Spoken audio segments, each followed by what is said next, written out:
I'm thrifting a little bit while I'm out today. I'll show you what I found.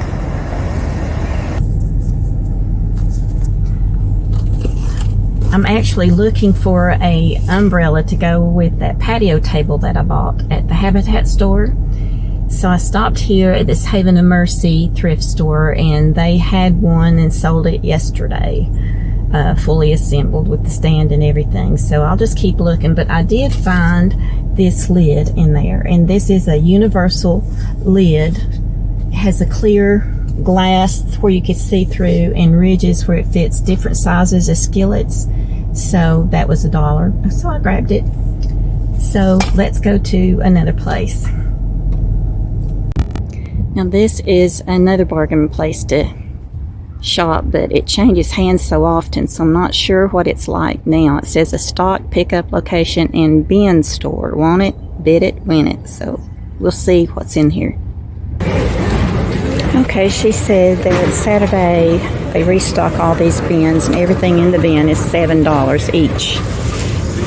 So today was a good day, but I don't have time to go through all these bins to see if there's anything I'd want. And I've seen people scan the barcodes on the boxes because you can't open the box. Not my kind of place to shop, but some of you may like it.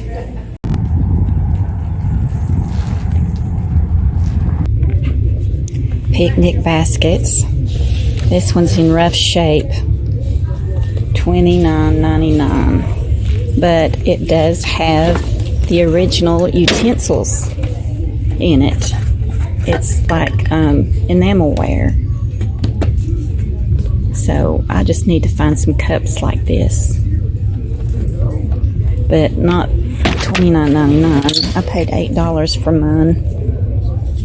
This one is $9.99, but it's missing some, there's a strap, it's missing some straps.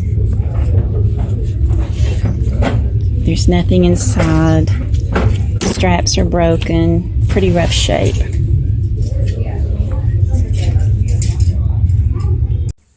Teddy arrived, and he's going to take charge of grilling the burgers. I think. You may have to give me some instructions. We just put them on.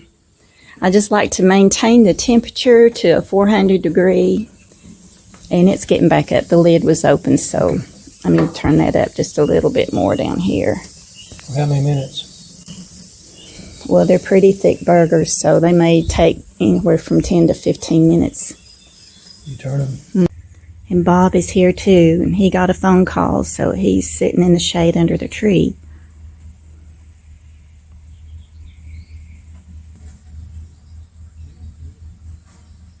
You reckon I'll turn them in 8 minutes? Yeah, look at them and see if they need to be turned.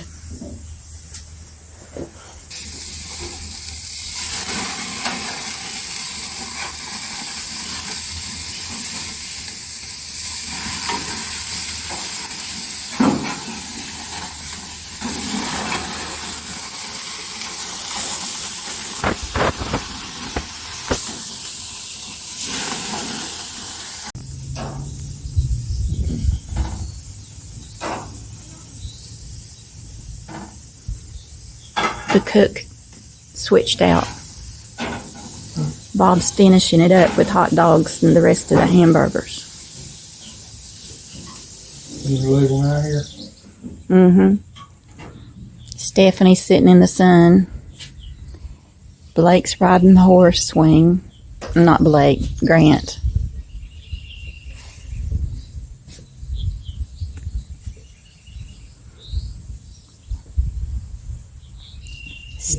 Stacy's checking his phone, and there's more people coming. Zoomer's here. You know, I remember reading an article about people whose names were Wayne, and they were much more likely to be in the prison system. Well, why is that? Yeah, I don't know. They just said that, you know, Were they working in the prison system, or they were?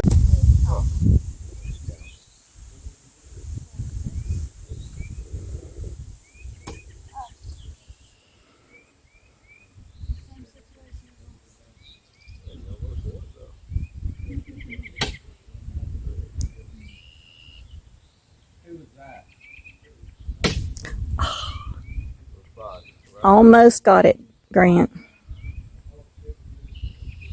Always start off pretty good and it pitches up. Yeah.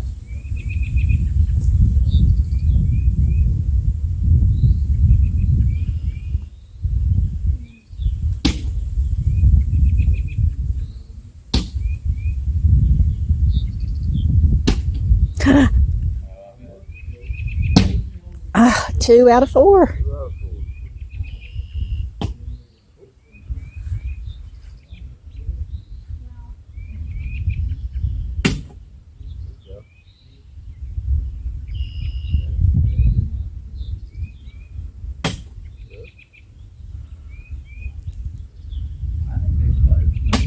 Schools from one year. I forget which school it was, but I think they're mostly close to there. Well, good morning, everybody, and welcome back to my Appalachian Life. Today is Memorial Day, and it's here in Northeast Tennessee. It's just such a cloudy, rainy, dreary day, and it's just going to be in the 60s, so it's not a good day to be outside. I'm so glad that we had our family barbecue yesterday afternoon, and we all enjoyed being together and had good food and good fellowship. So we had lots of stuff to eat: hamburgers, hot dogs, baked beans, macaroni salad, deviled eggs, and chips, and banana pudding, and homemade chocolate cake, key lime pie.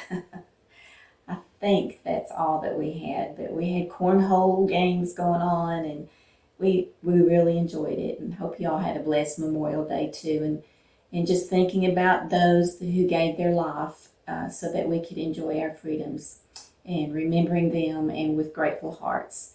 And today I think I may go out to the National Cemetery and visit Joe's gravesite. I had bought some flowers last week to put on his headstone since they have it up, but after reading the guidelines on the flower rule, they won't allow you to put flowers on the gravesite except from December 1st to March 1st. And so any other time you can't do it. So the flowers I had bought were spring and summer type flowers, so I ended up returning those back to Hobby Lobby, and I'll get some this winter and put on his headstone. But I think there's an organization, maybe Scouts or something, that places flags on the headstones for Memorial Day. I don't know if they do all the headstones or not, but I thought I'd just drive out there and pay a visit today and see. But first, we're going to make sauerkraut. And I told you all I was going to do this, so let's learn to do it together. And thanks to Darlene with her YouTube channel called Super, SOUPER at 60. And so I watched her tutorial on how to make it, and I'm going to do it like she did. But I'm just going to make 1 head of cabbage. So I've never had homemade sauerkraut before, so we're just going to start small. But even if I don't like it, if I can just eat a spoonful with each meal, it would be great for probiotics and for your digestion. So to get started, you will need at least a 2 to 3 pound head of cabbage, and I'm starting small. When she makes it, she makes a bunch of it. But I've got a 2 to 3 pound head of cabbage. I think it's 2.8 pounds is what it is. You'll need a large bowl to put the cabbage in. And you'll need some salt. Now, you don't use table salt. You use either the pink salt or the Redmond real salt, a real good quality of salt. And that's what sweats the water out of the cabbage and makes its own brine. And so you want to make sure you have the good salt. Now, I have washed this head of cabbage, and it was a nice clean. There wasn't any dirt down in the edges of the stalk. So I have washed it. It's dried. I've peeled off the outer leaves, and I save those, like Darlene said. If you don't have the equipment, like the glass weights or the rubber fermenting tops, you can use these instead. So save those. Make sure they're not nice and washed and clean if that's the route you're going, if you don't have the equipment. But I did order the equipment, and I'll show that to you when we get to that step. So the first thing, we've got it all cleaned. The outer edges, outer leaves are removed, and we're going to cut it to make it easier to chop. And she said cut it in fours, just around that stalk.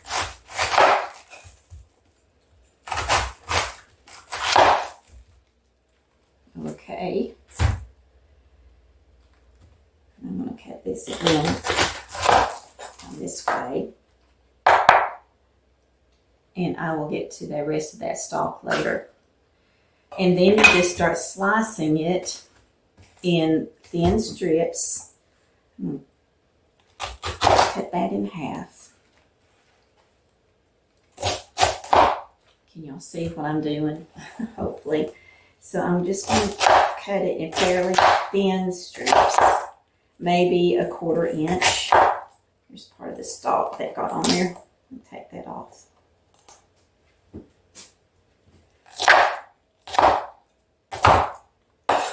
And place that in your bowl. And I'll just show you here. See how thin the strips are? They're not too thin. They're not shredded, but just little thin strips. So I will get this chopped up,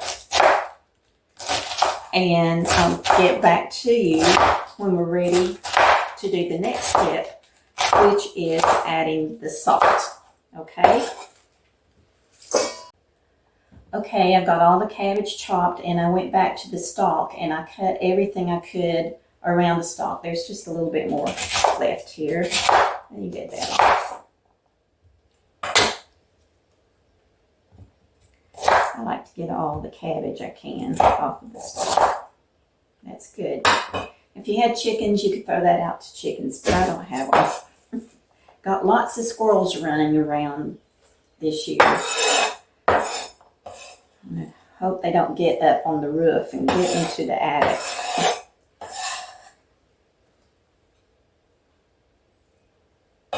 Alright. Now that made a big bowl of cabbage. So now what you do is, this is a 2.8 head of cabbage. So the rule of thumb is to add 1 tablespoon of good quality salt per 2 to 3 pounds of cabbage. So I'm using the pink salt today, and I'll go ahead and get a tablespoon of this out. I'm going to heap it up since it's a little over 2 pounds, and just sprinkle that over and get down in here, get it down in the cabbage. And then you take your hands and you start squishing the cabbage. And that will help release. My hair is trying to fall in my eyes and it's aggravating me. Sorry, guys. But you just start squishing the cabbage with your hands, and that will help it to release moisture and make its own brine. So you just reach down and squish and squish and squish. It's an interesting feeling.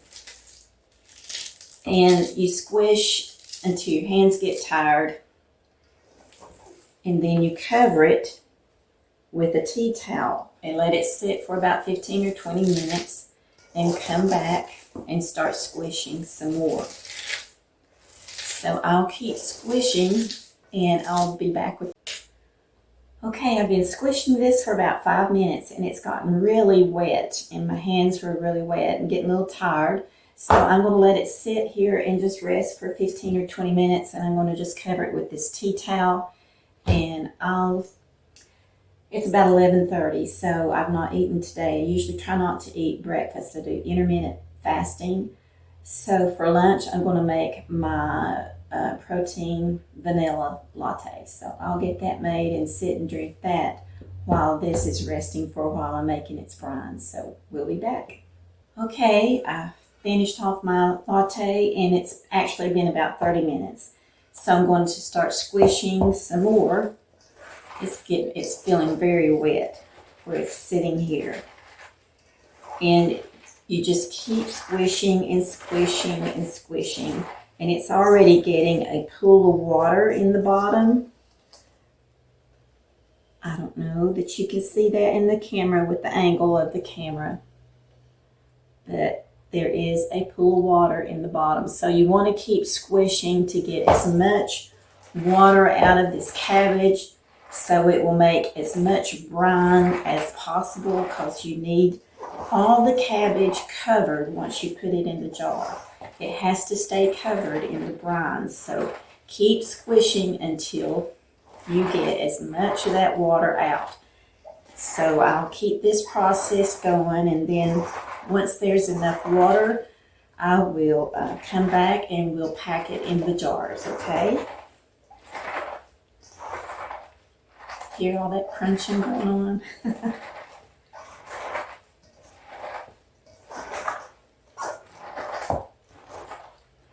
It gives you a hand workout for sure.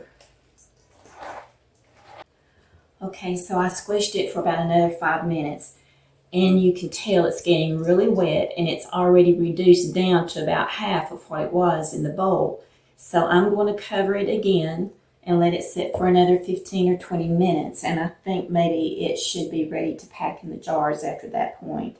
So we will be back. While I'm waiting on this next 15 or 20 minutes, let's talk about the equipment. Now, Darlene recommended if you're going to make sauerkraut, go ahead and buy the fermentation kit. It just makes it easier. So I did that. So I found this on Amazon, and it came with a set of 4 of the glass weights and the pipers, the rubber pipers, and it comes with the plunger. So I'll show you what this, here are the glass weights that you put on top of the cabbage to keep it weighted under the brine. And these are the rubber toppers, pipers they call them, that you place on top of the jar, and it has a little hole in the top to let the gases release. And when you put the weight on and the piper on top, then you screw your band on this. The plunger, it came with a nice wooden plunger that you can push the cabbage down in the jar with, or you can get in and do it with your fist if you don't have a plunger. So I bought this on Amazon, and I think it was around $50, but I decided just to go ahead and get the kit. Okay, I just finished squishing this for the 3rd time, and it feels very, very wet. It's really reduced down a lot, and there is a lot of water in here. I will kind of push it back so you can see. I just washed my hands and got all the cabbage off of it, so I didn't want to get my hands back in it again for now. But can you see all that water in the bottom? So now it's time to pack it into the jars. I think it's at the right stage for that because it is just very, very wet. So I've got a couple of quart wide mouth jars I'm going to use. If I need more, I couldn't find another quart jar, but I got pint wide mouth jars too. So let me get my funnel.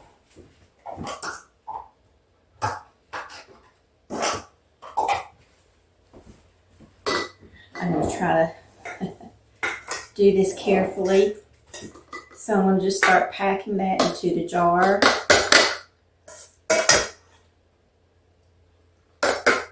And you press it down as you go because you want it in there just really, really tight so that all the cabbage, I'm going to use my plunger. And even though this is a wide mouth jar, my fist cannot get down in there.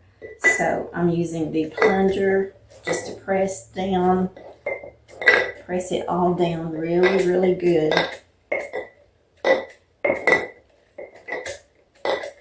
lot of good brine in there. Put some more in.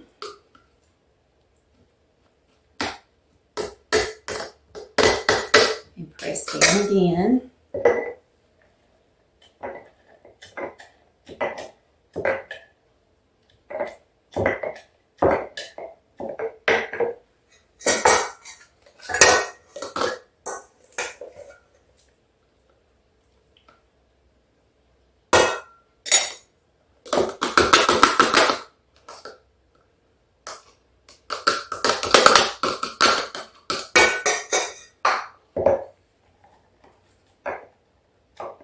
I hope I like this. I want to like this. It's fun making it. It really is.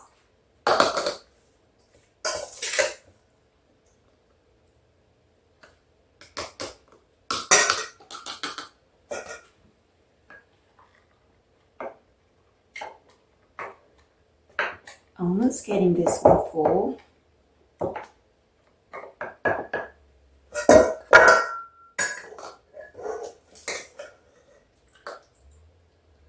I'm thinking it's going to take another pint jar, not a full quart.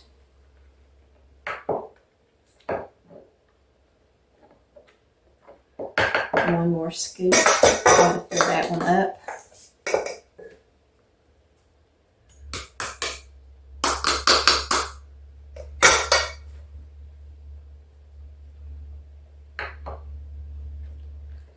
Going to be perfect. Okay,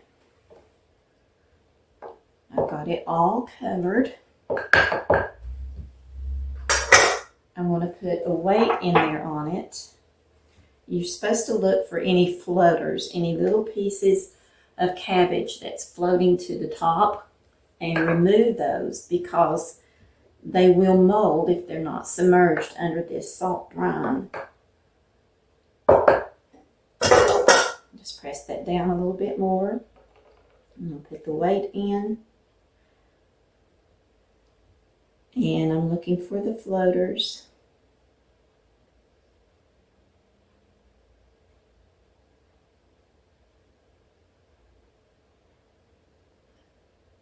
I don't see any floaters.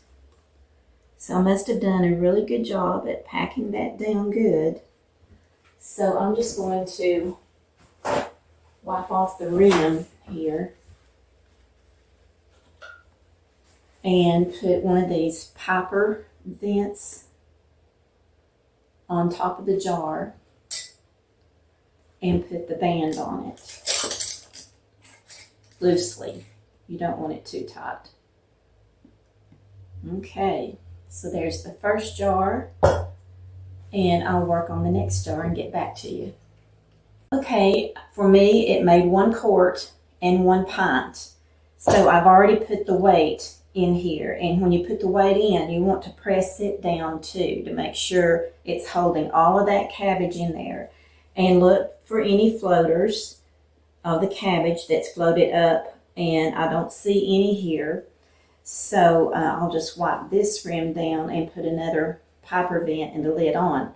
But I did want to say that these large leaves that you saved, the outer leaves, if you don't have this fermenting equipment, this is the time to use these. And make sure they're nice and clean. And instead of using the weights, you just tear large pieces of your cabbage and just stuff it all around the top of it and press down. And use that instead of the weights, and you just keep adding more and more on there and press it down until you've got it all submerged. And then you just use your regular canning lid and band, or you can use those plastic lids to put on it loosely. But if you do this, you're going to have to burp it every day because the gases will build up. So you just want to take the lid off and check to make sure that you don't see any floaters, and remove them and put your lid back on. And it has to sit on the counter for 3 to 4 weeks for it to ferment. So let me go ahead and put the lid on this one. My Piper vent, I've already wiped the rim down. There's no floaters. And put the lid on here. Now, you want to set it in a dish that has a high sides on it. I'm going to use this glass loaf pan, and it just is perfect to sit these 2 jars in, because Darlene says on her video that the juice will leak out. So you want something for the juice to leak out into so it doesn't mess up your counters. Plus, you want to save the juice that leaks out and just store it in another jar. And if over the course of 3 to 4 weeks, it looks like there's not enough brine to cover the cabbage, you just add more of that juice to it. So that is how you make sauerkraut. And she says that she likes the taste of it after 3 weeks, but you can let it go 4 weeks. So I'm going to test mine, taste it after 3 weeks and see what I think. So this just sits on your counter for 3 to 4 weeks. So we'll be back then to show you how it all turned out.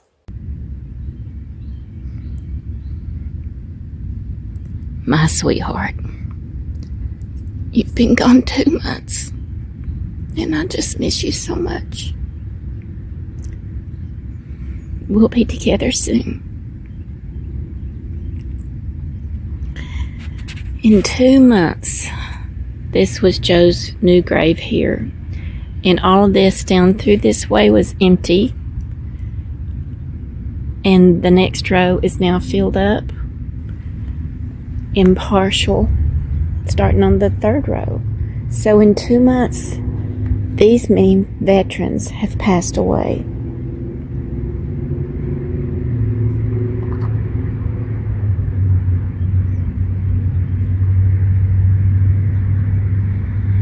May they all rest in peace. And thank you for serving our country.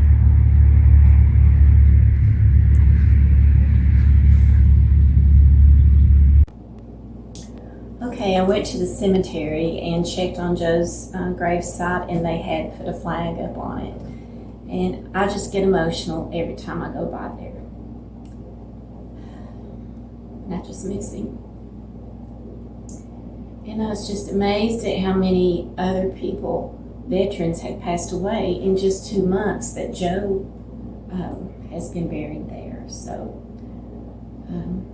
that was emotional too. And there was a man visiting a loved one.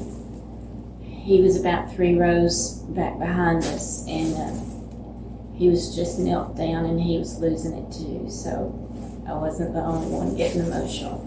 But I know where Joe is. His body is there, but Joe's spirit, his soul, is in heaven with Jesus. And one day the body will be reunited with that soul at the rapture. And I believe it is coming soon, so you all need to be thinking about that. If you've not given your life to the Lord, if you've not repented of your sins, asked Him to forgive you, to come into your heart and make Him your Lord, you do that now, because it's just too important to gamble with. It's too important because you just don't know when He's going to come back and the rapture is going to take place. And you don't want to be left here during the tribulation. Believe me, I just finished the study of Revelation, and it talked about all the plagues that's going to be released on earth during the 7-year tribulation, and you do not want to be here to experience all of that. And so just give your life to Jesus. He loves you. He died for you. And so just ask Him to come into your heart today, okay? But while I was out, I did a little shopping, and so I just thought I'd show you what I found. So I went to TJ Maxx and Target and Home Goods and Aldi, 4 different places. So at Home Goods, I was looking at, I was still thinking about the car show and the picnic theme, and I want to do just a small charcuterie, but I would like to have a round shaped one. So they had at Home Goods a rectangular one, $20, but that's not what I wanted, and it had a cover on it. Then they had some small cake covers with the lid, but they were heavy, and the lid was glass, and it's just not good for a picnic. It could get broke. But at Home Goods, I did find this little house on clearance, and I just thought it was so cute, and it looks almost like a church. But it was on clearance for $6, and it's got a hole in the bottom where you can put a little light in there to let the lights shine through the windows. Can you see that? So I just thought that was cute, that I could use several places. Then from Home Goods, I went to TJ Maxx, and I found a very lightweight cake take cover. It's acrylic, and I just thought it would be great to put some cheese and crackers and fruit and stuff in this. And it's acrylic, it's see-through, you don't have to worry about breaking it. So that is what I'm going to use. And it was just $12.99, so I was glad to use that. And I can use that for many more things, to put a cake in when I take to a potluck or something, or even during the holidays. TJ Maxx, I found this blouse. I was wanting a solid blue blouse. Don't know, blue is my favorite color. Blue and red are my favorite colors. But I found this one. I tried it on, so I didn't button it back up. I'm sorry. But it was on clearance for $16, and I really like that. And it's linen, lightweight, so it won't be too hot. And I also found these shoes that I really liked. They're bear traps, and I put them on, and they are so comfortable. And I didn't have a pair of casual black sandals, so these were $34.99, but a little higher than what I would have liked to have paid, but they are so comfortable. So I decided to go ahead and get those. From there, I went to Aldi, and I bought some yellow corn tortilla chips that are gluten-free, made with sea salt, and a tub of broccoli crowns, and some popsicles. These are Caribbean frozen fruit bars, and they are real strawberries, pineapple, coconut, and mango.